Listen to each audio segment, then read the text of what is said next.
আসসালামু আলাইকুম। আপনারা সবাই কেমন আছেন? আজকে চলে আসলাম সকাল সকাল। তো দেখেন আমড়া গাছটায়, এটা কলম কাটা আমড়া গাছে আমড়া হয়েছে। আর হচ্ছে আমার যে পেঁপে গাছটা ছিল, সেই পেঁপে গাছে কিন্তু পেঁপেগুলো হালকা রঙিন ধরেছে। মানে আর কিছুদিন গেলে হয়তো পেকে যাবে পুরোপুরি। তো এই যে দেখেন হালকা হালকা রঙিন ধরেছে। এই পেঁপের অনেক দিন হয়েছে বয়স।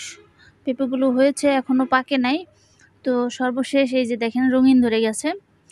আর এখন রঙিন যেহেতু ধরে গেছে, ধরেন কয়েকদিনের মধ্যেই হয়তো পুরোপুরি পেকে যাবে। তো আমার ইচ্ছা পেঁপে দুইটাকে লাল টকটকা বানাবো, মানে যতদিন বোটা না ছিঁড়ে পড়ে যায়।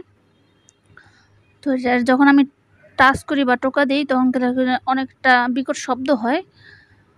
আর যেটি মানে এখনো হয় নাই, পাকার উপযোগ্য হয় নাই, সেগুলোকে টোকা দিলে একটু ড্যাব ড্যাব করে।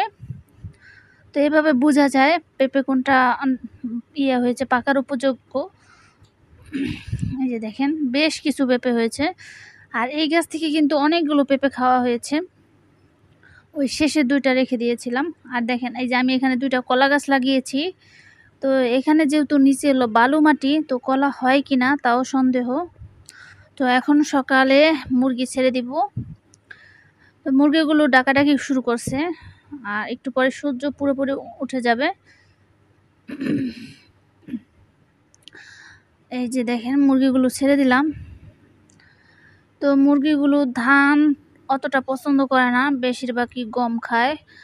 আর মুরগিগুলো তার জন্য কি চর্বি জমে গেল কিনা, তো আপনারা অনেকেই বলতেছেন যে মুরগির চর্বি জমে গেছে। তো মুরগির চর্বি জমে গেলে তো মুরগি ডিম পারে না এবং ক্রসিংও করে না। তো আমার সাদা মুরগিটা ক্রসিং করে ঠিক মতো, কিন্তু হলুদ মুরগিটা ঠিক মতো করে না। ওই দৌড়ে দৌড়ে চলে যায়, ঠিক মতো আসে না, বসে না, থাকে না। তো ওটা ডিম পারে কিনা তো দেখবো, আমি আরও 1 মাস দেখবো, তারপরে দেখি কি করা যায়। তো কালকে আমি ওকে বেঁধে রেখেছিলাম, তারপরে খাবার দিয়েছিলাম একবার, তার সারাদিন দিনই পানি দিয়েছিলাম। পরে বিকেলের দিকে আবার ছেড়ে দিয়েছি। মায়া লাগে দেখলে যে সব মুরগি ছাড়া ও একা বন্দি, তো দেখলে অনেক কষ্ট লাগে, মানে রাখতে পারি না, তারপর আবার ছেড়ে দিই। এরকম করে অনেক দিন মুরগি বেঁধে রেখেছিলাম, আবার ছেড়ে দিয়েছি। মানে ভালো লাগে না যে সব মুরগি ছাড়া ওরা আটকা, তো ভালো লাগে না, নিজের কাছেই খারাপ লাগে। তো মুরগিগুলোকে দেখেন খাবার দিয়েছি, ওরা খাবার খাচ্ছে। আমার সাদা মুরগিটা যখন ডিম পারবে, ওর বাচ্চা ফোটাবো, ও যদি কুচে বসে, কুচে না বসলে তো আর ফোটানো সম্ভব না। আর সম্ভব হতো যদি অন্য কোনো মুরগি কুচে ডাক দিত ওই সময়টায় যখন ওর ডিম পাড়া শেষ, তাহলে আবার হতো। তো আপনারা সবাই দোয়া করবেন যাতে সাদা মুরগিটা কুচের ডাক দেয়। মুরগি কুচে ডাক দেয়, ডিম পাড়ে, এগুলো সব প্রাকৃতিক নিয়মেই হয়ে থাকে। মুরগিকে কোনো ওষুধ বা মেডিসিন প্রয়োগ করে কুচে আনা যায় না বা ডিম পাড়ানো যায় না। মুরগি যখন মানে উপযুক্ত সময় হয় এবং তখনই ওরা ক্রসিং, তারপর ডিম পাড়ে এবং কুচে ডাক দেয়। এগুলো সব নিয়মগুলোই হচ্ছে প্রকৃতির উপর নির্ভর করে। এই যে দেখেন আমার রাতা মুরগিটা, এই মুরগিটা বাসার অনেকেই চাচ্ছে এটা কেটে ফেলতে, কিন্তু আমার ইচ্ছা কাটবো না, আমি আরও কিছুদিন পালবো। কারণ বাইরে মুরগির এরকম রাওয়া টাওয়া আছে। আর এই যে এটা হচ্ছে আমার আখ গাছ। এই আখ গাছের অনেক চেষ্টা করেছি, সর্বশেষ এই যে এই চারাটা বড় করে আগা দেওয়ার কারণে হয়ে গেছে। আর ওইখানে ছোট্ট একটা হয়েছে। আর এই গাছটা দেখেন, পেয়ারা গাছটায় একটা পেয়ারা হয়েছে। একটা পেয়ারা যেহেতু হয়েছে, পেয়ারাটা ইনশাল্লাহ বড় হবে। দেখেন মুরগিগুলো, এই তো দেখেন সাদা মুরগিটা কোথায় গেল, টয়লেটের ওই যে আছে না, ওই যে দেখেন ওই জন্য একটু ফাঁকা জায়গা আছে, ওই জায়গাটায় গেল গা। ওই জায়গায় মানে উপরে উঠতে পারে না, ওইখানে ওই বরাবর উড়াল দিছে, তো ওইখানে যে বসে গেছে। তো এখন চলে যাবে। দেখেন এই মুরগিটা আর কি কত বড় দেখাচ্ছে। মুরগিটা দেখতে অনেক সুন্দর লাগছে, হয়তো তেল জমে গেছে আসলেই কিছু। তো দেখি দানা পানি কম দিয়ে দিয়ে একটু আনা যায় কিনা।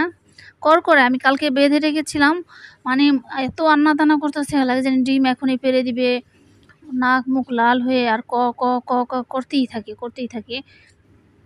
ক্রসিং করে কিন্তু কম, তুলনামূলক কম। সাদাটা যেরকম বেশি থাকে কিন্তু ওইরকম হয় না।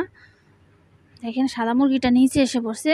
এইখান থেকে ওরা পুরাটা গ্রামেই ঘুরে বেড়ায় এবং খাবার খায়, দানা পানি পোকামাকড় সবই খায়। দেখেন ওরা কোথায় চলে আসছে। এটা হচ্ছে আমার এই যে ঘরের এই পাশে কোয়েল পাখি যেখানে রাখি, ব্যালকনির এই পাশটায়। তো এইখানেও পানি হয়েছিল, তো এইটার এই পুরোপুরি ইট, তো এইখানটা পানিটা পায় নাই পুরোপুরি। তো এইখানে দেখেন অনেক সবুজ লতা পাতা হয়েছে, তো এইগুলোই ওরা আবার খাচ্ছে।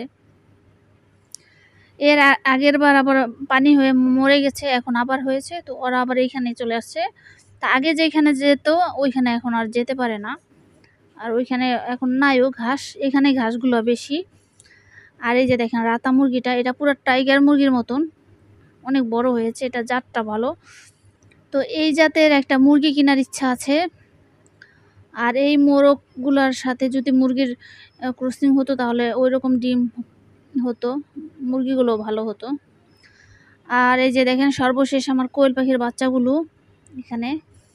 আজকে কি করেছি, ওই যে ওই ডিমগুলো আছে না, 2টা ডিম বাকি ছিল ফোটার, ডিমগুলো বাস্ট হয়ে গেছে, মানে ভিতরে নষ্ট হয়ে বাস্ট হয়ে গেছে, ঠাস করে ফুটে গেছে গরমের কারণে।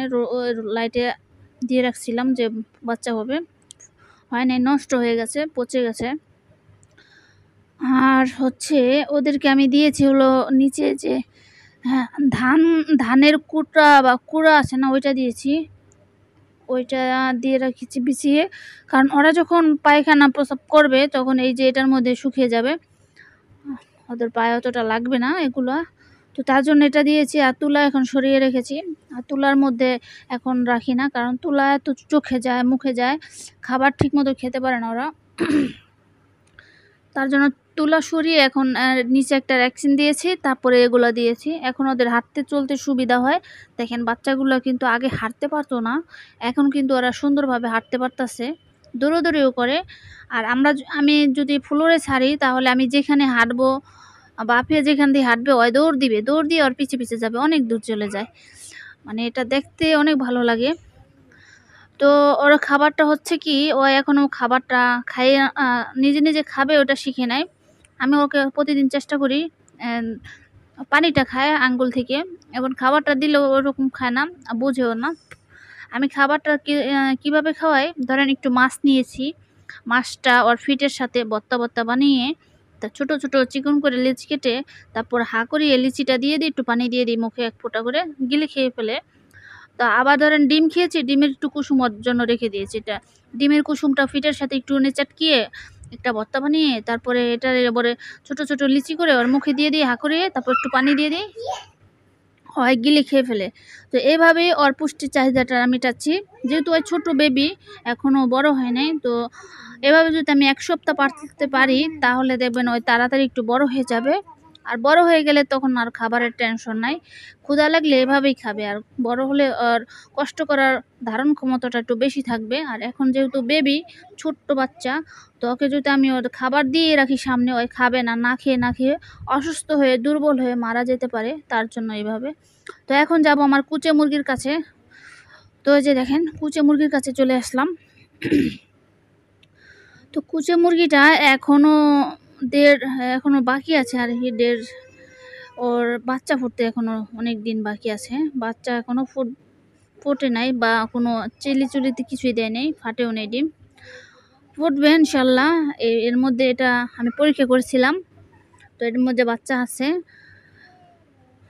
তো আমার এখন মানে একটু সকালের একটু বেশি, তো আমি ভাবলাম যে সাদা মুরগিটারে তো 2 দিন ধরে দেখছি কড়কড়াচ্ছে, বারবার আসছে আর যাচ্ছে। তো আজকে আবার সকালবেলা ভোরে দেখি মুরগিটা, মানে আমি আবার বাইরে গেছিলাম, দেখি বাসা থেকে আসার পরে কড়কড় করতেছে। তো আমি ভাবলাম যে তো বাসায় যেয়ে দেখি কি অবস্থা। তো এই তো দেখেন আপনারা, এখানে খড়কুটা দিয়ে রেখেছিলাম, তো এর মধ্যে বাসা বেঁধে হয় 2টা ডিম পেড়ে রেখেছে। তো একটা ডিম হয়তো পরশুদিন পারছে, ওদিন কড়কড়াইছে, আর আজকে আবার দেখলাম কড়কড়াচ্ছে, তো আজকে আবার একটা ডিম পারছে। ডিমটা অনেক গরম। তো আজকের ভিডিও ছিল এই পর্যন্তই। আপনারা সবাই ভালো থাকবেন, সুস্থ থাকবেন। আসসালামু আলাইকুম।